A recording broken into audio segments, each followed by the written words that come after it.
వికారాబాద్ జిల్లా రంగాపూర్ దగ్గర ఘోర రోడ్డు ప్రమాదంలో 4 షాబాద్ వాసులు మృతి చెందారు. ఆగి ఉన్న లారీని వెనుక నుంచి ఢీకొట్టింది ట్రావెల్ బస్సు. మృతుల్లో షాబాద్ మండలం సీతారాంపూర్ గ్రామానికి చెందిన మంగలి మల్లేష్, సోల్పేట్ గ్రామానికి చెందిన బాలమ్మ, చేవిళ్ల మండలం రావులపల్లి గ్రామానికి చెందిన హేమలత, ఫరూక్ నగర్ మండలం కిషన్ నగర్ కు చెందిన సందీప్ ఉన్నారు. ఈ ప్రమాదంలో 20 మందికి పైగా తీవ్ర గాయాలు అయ్యాయి. గాయపడిన వారిని పరిగి ప్రభుత్వ ఆసుపత్రికి తరలించారు. 6గురి పరిస్థితి విషమంగా ఉండడంతో వారిని హైదరాబాద్ కు తరలించారు. గాయపడిన వారంతా రంగారెడ్డి జిల్లా షాబాద్ మండలం చందనవెల్లి గ్రామానికి చెందిన వారిగా గుర్తించారు. పరిగిలో జరిగిన ఓ విందులో పాల్గొని తిరిగి వస్తుండగా ఈ ప్రమాదం జరిగింది. ప్రమాద సమయంలో బస్సులో 60 మంది ప్రయాణికులు ఉన్నట్లు తెలుస్తోంది. బస్సులో ఇరుక్కుపోయిన 4గురిని అతి కష్టం మీద బయటకు తీశారు సిబ్బంది. రోడ్డు ప్రమాదంతో హైవేపై కిలోమీటర్ల మేర వాహనాలు నిలిచిపోయాయి.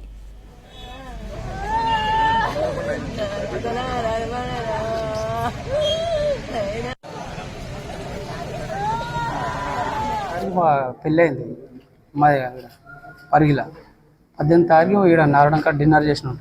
అయితే ఇక్కడికి చిన్న డిన్నర్ రోజుకి ఇక్కడ వస్తున్నాం. నైట్ వచ్చినాము, ఇక్కడ 9కి వచ్చినాము. 9కి వచ్చి 1:40కి రిటర్న్ వెళ్తున్నాము. వెళ్తుంటే అక్కడ లారీ ఆగి ఉంది.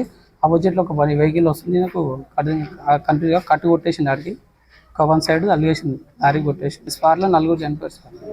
ఒక 45 నెంబర్స్ దాకా ఉంటాయి. సీట్లో ఫుల్ అయినాము. ఫుల్ అయిన బండి ఫుల్ అయింది. బాలమ్మ ఒకటి, అప్పి ఒకటి, మల్లేష్, సందీప్ 4 చనిపోయారు. గాయాలు ఒక 20 మంది దాకా.